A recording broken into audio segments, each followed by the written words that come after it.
Are you a singer who's afraid of putting yourself out there online? What if no one watches? Or what if they do?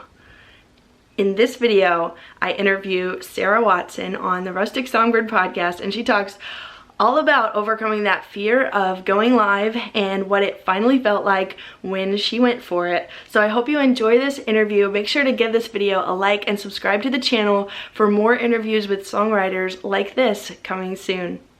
Here we go. My guest on today's show is Sarah Watson, and I'm so excited to talk about this. I met Sarah online, and we were both part of a community of women entrepreneurs, and we got connected because we're both singers, and we both lead worship and have a lot of musical things in common. And so I really was struck by something that Sarah did. It was an experiment that she did Facebook Lives to put herself out there, and she would just sing in front of people. And that just struck me because I was like, you know what, that takes guts. And so I wanted to bring Sarah on the show to encourage anyone who's been having a hard time putting themselves out there, getting on video. If you're like scared to death to do a Facebook Live, we're going to talk about like what that was like, how she overcame those fears, and how that resonated with her audience and built her confidence. So Sarah, I'm so excited to have you on the show. I really appreciate you being here today. Yeah, I'm so glad to be here. I'm excited about sharing this with people for sure. Well, let's take a few minutes and tell me about your story, a little bit about your family and your love for singing, and what your story has looked like so far. Well, I started singing when I was pretty little. I would just sing all the time. And my mom was a professional, I would say like a professional singer. She sang with the symphony, but she would sing in churches and do different things like that. She'd be called up to do ministry things. And she had an amazing voice, and she always wanted to be a professional singer, but she chose to focus on her family instead. And she taught me how to sing and pretty much encouraged me with all of that kind of stuff. And I always loved to sing. You know, everyone wants to be like, I wanted to be like Paula Abdul. I grew up, like my friend and I would take those little tape players and like sing along with her tapes and stuff like that. Or, you know, I would see, you know, musicians out there that I would aspire to be. But I actually started playing violin when I was pretty young. I begged my parents over and over again for a violin, and they finally got me one.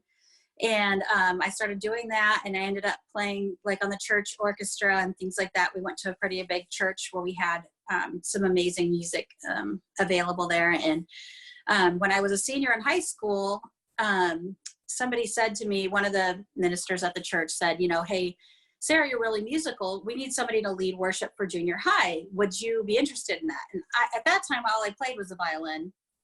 And I was like, okay, you know, whatever, I'm up for it.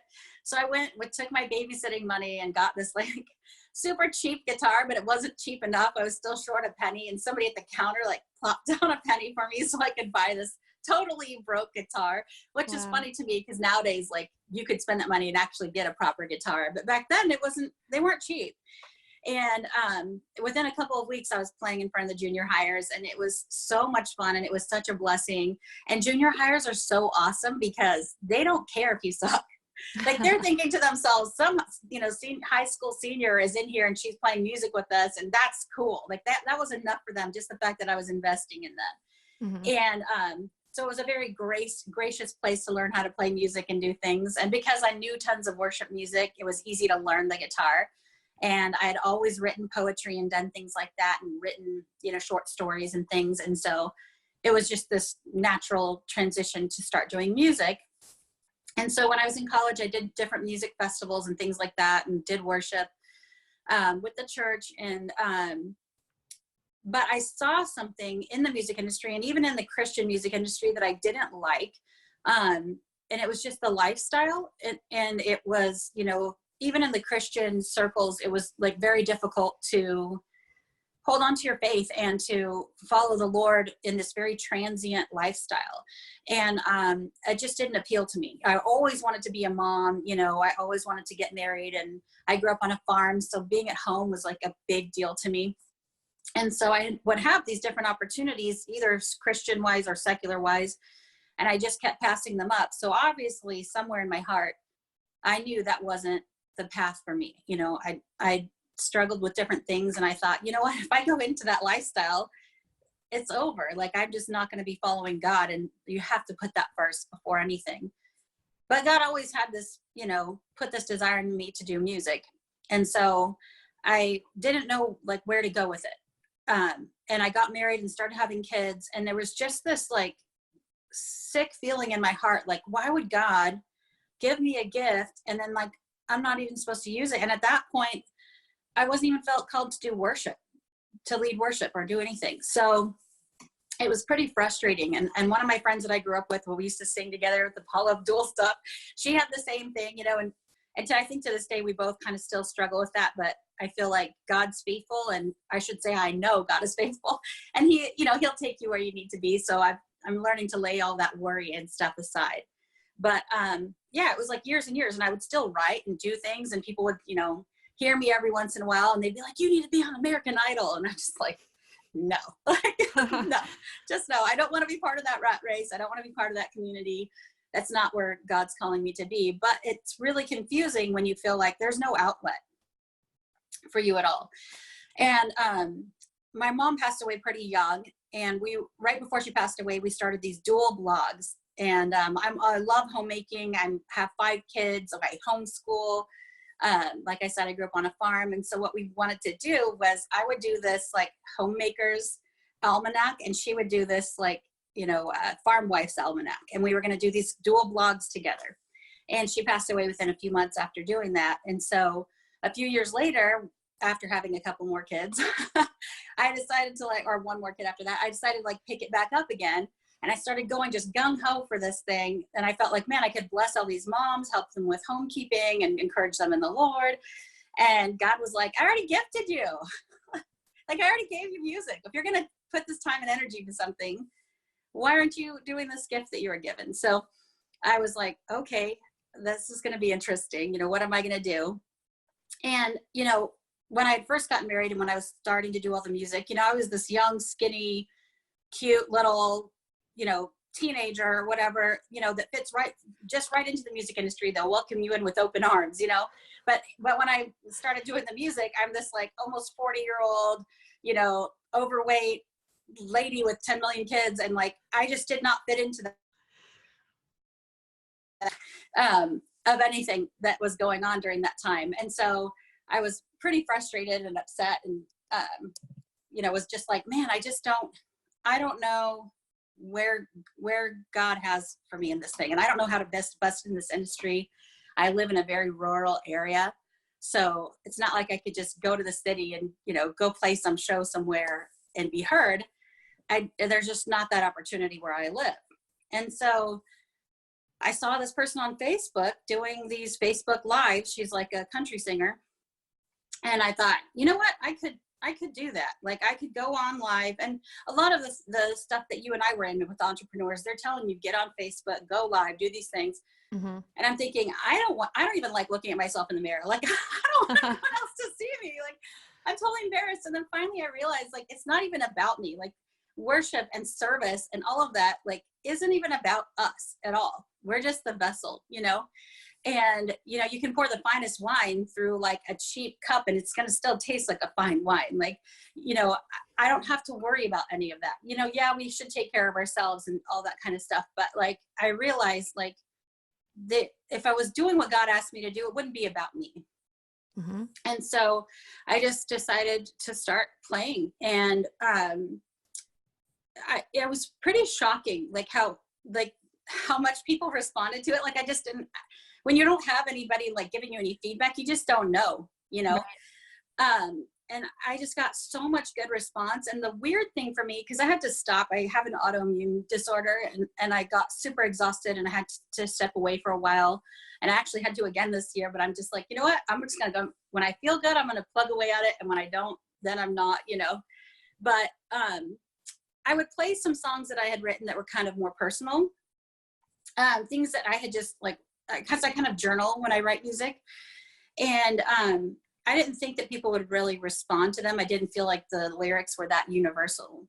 And it was just this way of me expressing something that I felt. And some of those more personal songs that I didn't even really want to share with people, but I was like, yeah, it's here. I'll go ahead and play this one, are the songs that people are like messaging me and like bawling their eyes out and being like, this totally touched me. And like, I mean, I just totally shocked by it, you know, and it kind of humbled me to realize that like, God's not asking for like this perfect thing from us. He's just asking for obedience. And yeah. I don't know, it's got me really excited because I feel like God has a purpose for it. And I don't know where it's going to go, but I'm excited to see what happens. That's so awesome. I'm really glad that you shared some of your story just for some backstory. And I think a lot of people listening will relate to that. And I love that you have 5 kids and that you're homeschooling and that you're still, you know, making time for your music, but also like giving yourself grace in that. Because I'm in a similar situation with little kids. And so I know how it is. They take up so much of your time and you want to pour into your kids. And so when that's a priority, sometimes the music gets on the back burner and you think, well, God gave me this gift. You talked about that earlier. So why am I not using it? But sometimes it looks different than what we think it should look like. And if you had gone for it back in the day, like before the internet like it is now where you can go on Facebook Lives, like just the path was different and that wasn't the path for you. And so now there are different tools, there are different avenues to get your music out there where you can be at home with your kids and you don't have to go on a tour bus and have a record deal and the, you know, kind of the old music way of doing things, but now like anybody can do it. And that's really exciting for people that want to kind of build their own life and make it fit with family and all of that. So tell me, let's go back a little bit before you did any Facebook Lives. What was kind of in your mind? What fears were like holding you back from getting on video? Just that like you see these amazing singers on these shows all the time where you hear, you know, other artists and you think like, oh, I don't measure up. You know, I wasn't practicing a lot because I have 5 kids and I homeschool. And so, you know, you're just like, I was just not doing a whole lot of stuff. And also I just was thinking, are these people going to think I'm nuts? Like, are they going to think like, what is she doing? Like, I don't like skip, you know, scroll. Like, I don't want to listen to this. Like, I just be wasting people's time or even annoying them, you know, I don't know. You know, I'm too fat. I'm too old. I'm, you know, too, like, I'm not good enough. I mean, I was taught myself guitar. I've never taken any singing classes. I've never, you know, taken any songwriting classes or guitar classes or anything. So, you know, I just feel like I am so unqualified. Wow. And so many people feel that way. You have an amazing voice, by the way. I really enjoy hearing you sing. And I think the unpolished thing about being live relates to people. And they know, like, hey, if she messes up or whatever, it's a one take thing. It's live. It's not like a studio production. And I think people have grace for that. And most people that aren't musicians won't even know that you messed up. Like, I feel like we're our own worst critics where you're like, oh, I didn't sing that note like exactly how I heard it in my head. And most people don't know, you know? And so even me as a musician, like I can enjoy someone else singing without like analyzing everything that they do. And I might do it differently or, you know, that might not be my style, but I can still appreciate what somebody else is doing. And so I think there is a lot of grace, and we think worst case scenario and we're like, oh no, everyone's gonna hate it. Is no one gonna love it? It's not gonna be good enough. So I think those fears are very valid and very common, and that's probably what's holding a lot of people back from even starting, because you have to start to get better at something, and sometimes you have to just put out some stuff that is not what you think is like good enough to get to the stuff that is really, really good. Yes. And I feel like the process of doing it all, I've gotten so much better, even musically, but also just getting comfortable talking with people. I feel like I've also grown internally because there is that dichotomy of wanting to be seen as a musician because you are a sharer naturally, right? You want to share things, but also having like the humility of not letting it be all about yourself, you know? And I get on, and a lot of times before I get on, just like before I came on to talk to you, I'll just be in deep prayer, and I'll just be like, God, let me minister to somebody, even if I'm playing like just some generic piece of music or something like that. Just the nice thing about going live, especially with Facebook, is that people are commenting right as you're going. So it's like a conversation.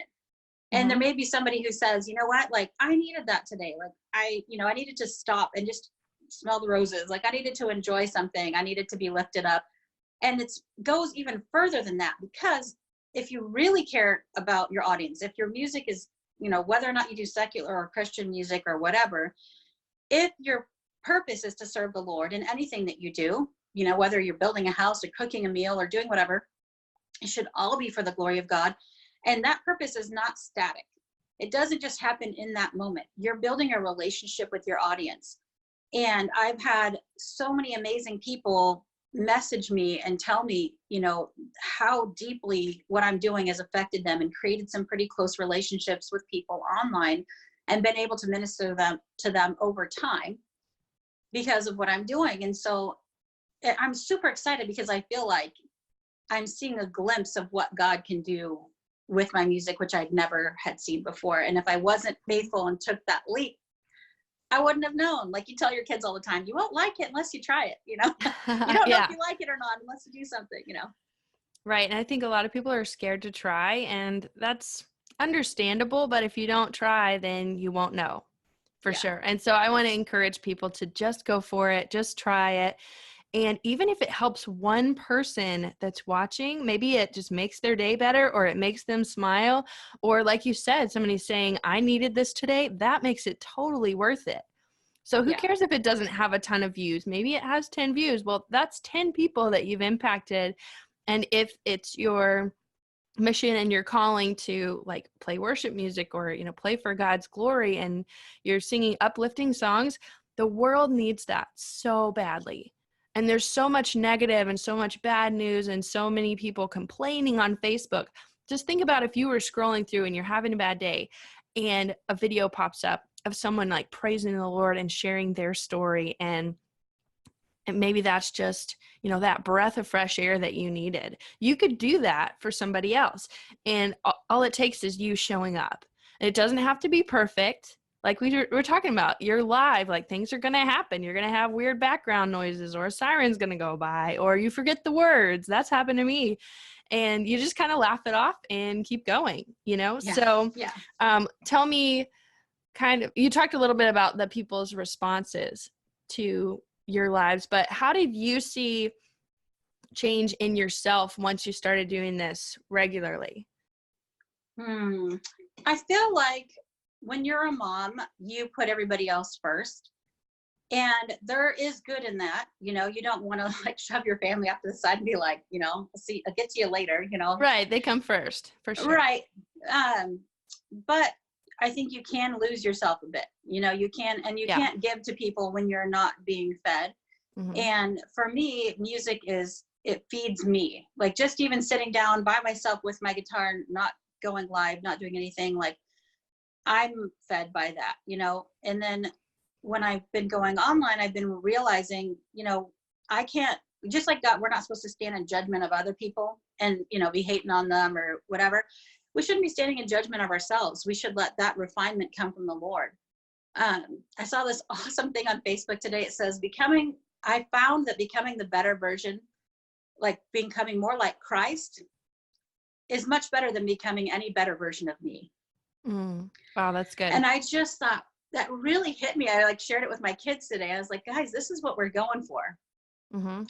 And to be able to play music online and to do all of that, I'm recognizing I'm not fantastic. I'm not perfect. I am not good enough. And that's not what God's asking of me. He's not asking me to do any of those things. He's not asking the impossible.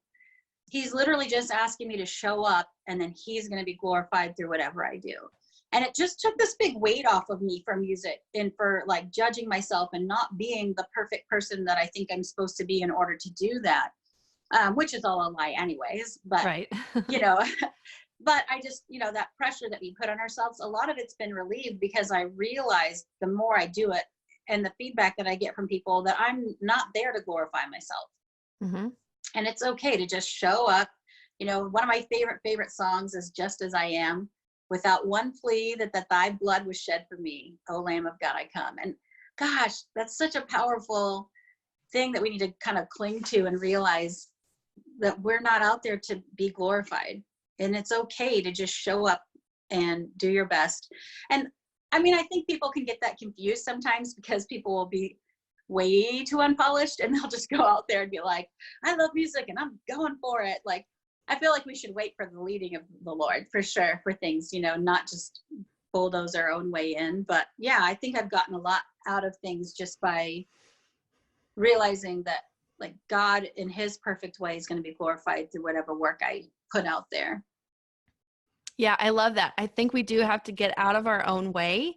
Mm-hmm. And when there is an opportunity like that, we just have to walk through the door.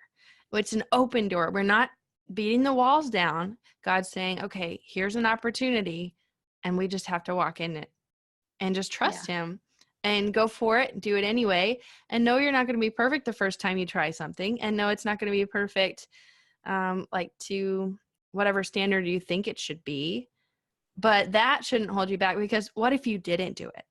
Like, let's just kind of like flip the script. What if somebody needed to hear that today and you didn't show up because you, like you said earlier, like, not good enough. I'm too old. I'm too fat. I don't know what to say. I don't know what to do with my hands. Like, whatever things that we say to ourselves that we're too much or not enough or whatever, which is all lies, by the way.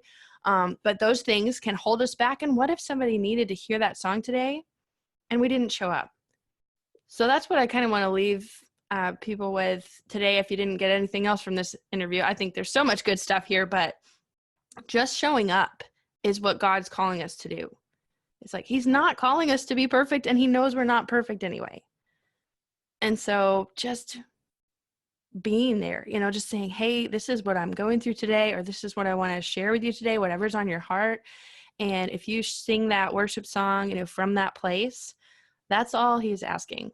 You don't have to have every note perfect. You don't have to be on pitch all the time. You don't have to remember the words, you know, just show up and just do that. I think that's so important for people to hear today.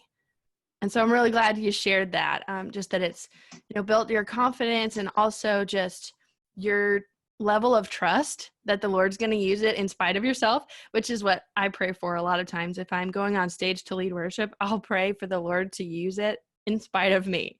So like, I could say, you know what, I'm tired, or I may not be the best singer in the world, but Lord, you use it way more than I'll ever know. And so I think that's just a good mindset to have when you're going into something like that. So what encouragement would you give to somebody who's listening, who is a singer, maybe a worship leader or a songwriter who's wanting to put their own original songs out there?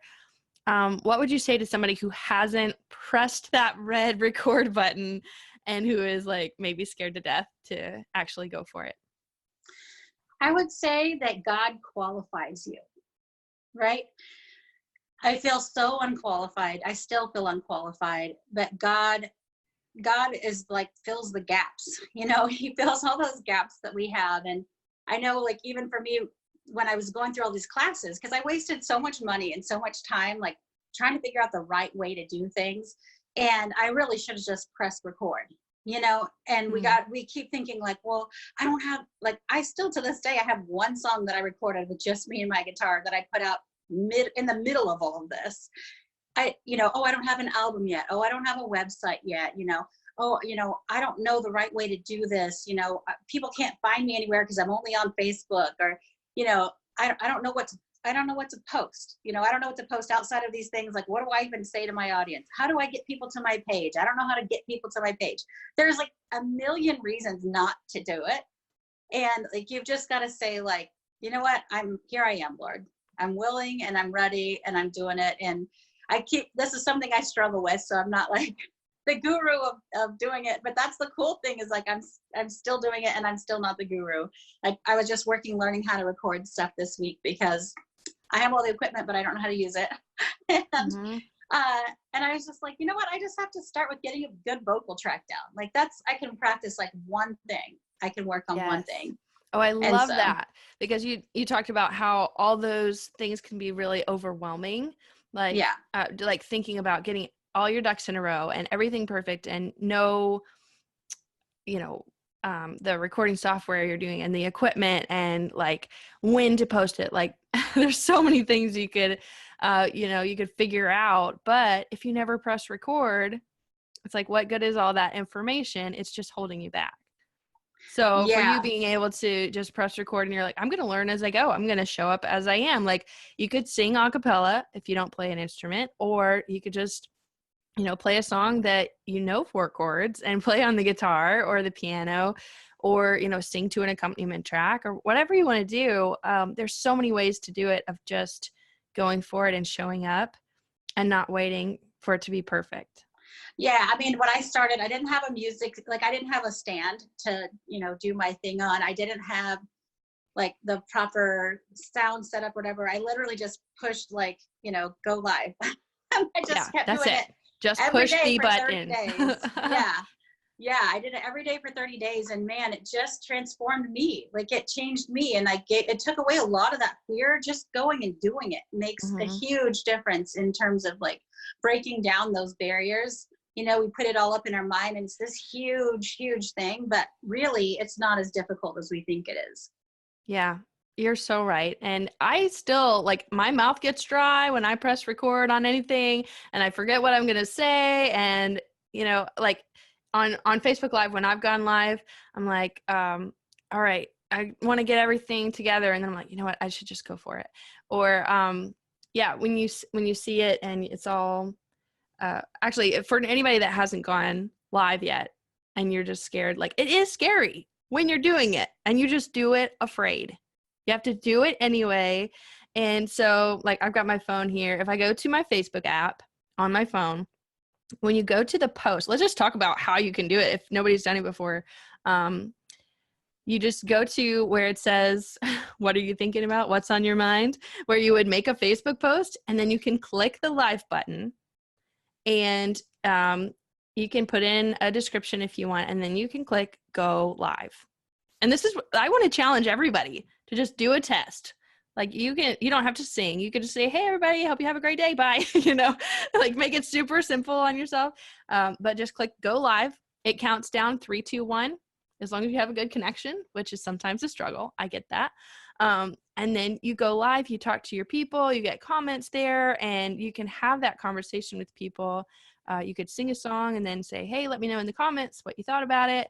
And then you just click end the live, and it ends the call. Okay. And then it saves it on Facebook, and Facebook shows it to more people. And that's how it works. Okay. So I just thought maybe if we talk about the practical process of this, it makes it a little less scary. Because we were Yeah, talking and about here's like just press the button, and people are like, well, what do I do after I press the button? right. And, And here's the awesome thing. When you're first starting out, no one's watching. Like, no, you don't have an yeah. audience yet. Nobody's watching. Like So that's a maybe like great your time to mess grandma up. will go on and see it or something, which Yeah. I And you did could say, have. hey, Like, grandma.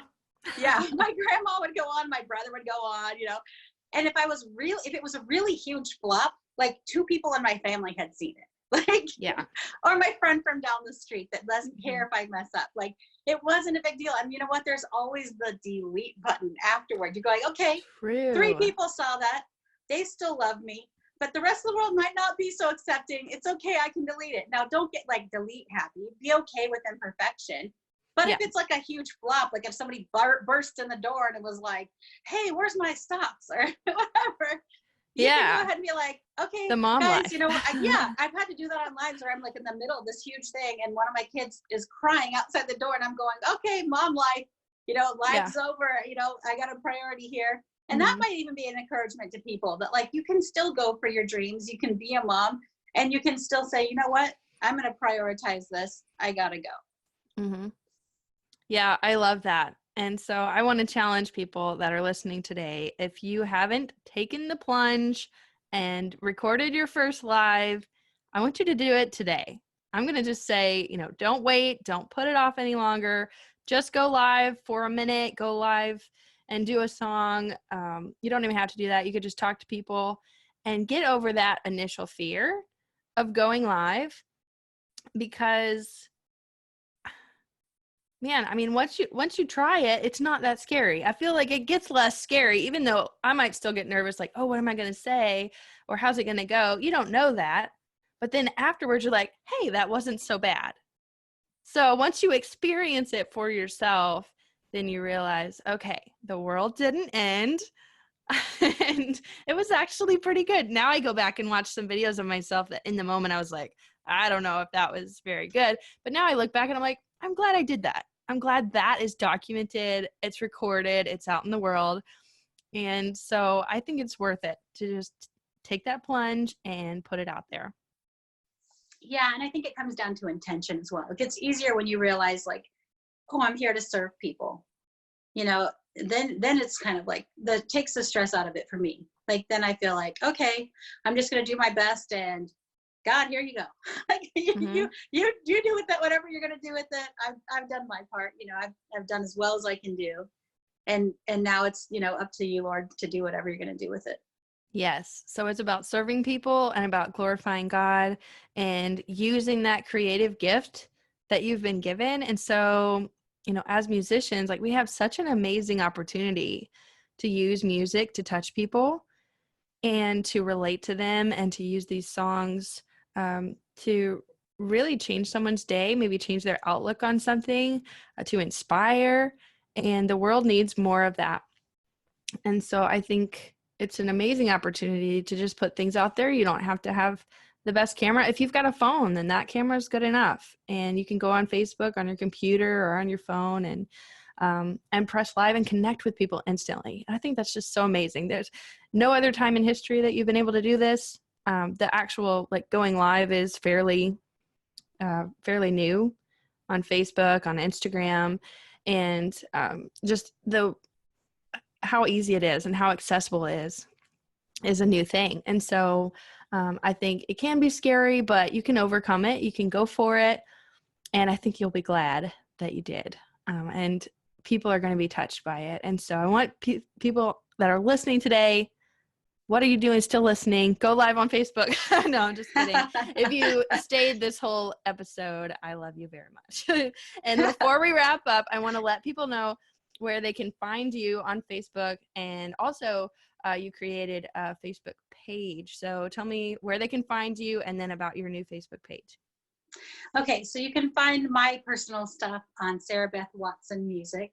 And then I started this page recently because I felt like there wasn't much of a platform out there for my style of music, so that I could kind of reach a broader audience with my music. And it's called I Love Christian Folk Music.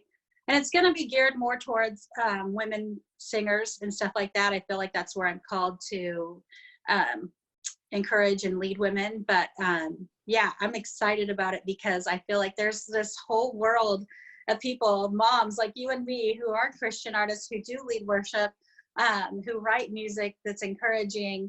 And we want to encourage people, but we're stuck at home changing diapers Right. or leading homeschool or doing all this stuff. And, you know, I feel like this is, especially with all this media and things like that, there's a time right now, a huge need for uplifting things on Facebook. You know, I have this kind of campaign that I want to start that's called Stop the Scroll.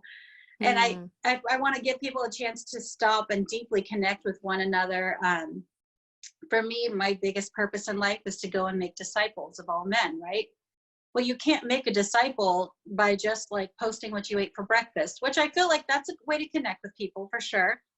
But I also feel like there's a deeper connection that we can have, and we can strive towards that. And so my hope and my desire for that folk music page is to encourage people to stop and to worship and to connect deeply with people who love the Lord through music. I love that. You're building a community of that. And I think that page is going to be really a blessing to so many people. I can't believe there's not a page for that already. And it's amazing that you found it. So thank you for starting that. And I can't wait to see what happens with it. I'd love to be a part of it. So everyone listening can get connected with Sarah at her Facebook page, Sarah Beth Watson Music. And then the new Facebook page is called I Love Christian Folk Music. So you can follow that. And Sarah is going to be putting together a list of amazing artists who will be posting videos of their Christian folk music, and I can't wait to see how that turns out. So thank you for sharing and for your time today and giving people some inspiration. I hope that we've inspired people today to just go for it and click record, click live, and just go for it. So thank you, Sarah, for being here today. Oh, for sure. I would say, like, I invite anybody, if you go live, tag me and Lydia in it. We want to see. I We want want to to be there to see. cheerlead you on and encourage you and keep stoking that fire in you. I'm all about encouraging and lifting other people up, and I want to be there for you. You're not in it alone. We're here for you. Yes, we're in it together. Yes, for sure. You know, just, it's funny. I was getting ready for being on this podcast, and I went back to listen to some of the other ones so I could kind of know what the feel is that Lydia was going for. And I was just like so excited because it encouraged me so much.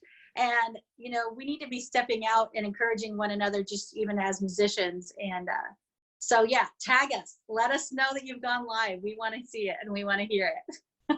Awesome. Thank you so much, Sarah. Oh, for sure. Thank you so much for watching this interview. I hope you got a lot out of it. Leave a comment and let me know what your biggest takeaway was from this conversation. If you'd like to hear more interviews like this, go to rusticsongbird.com/podcast and subscribe to the channel for more interviews and more videos like this coming soon. Thank you so much, and I'll see you in the next video.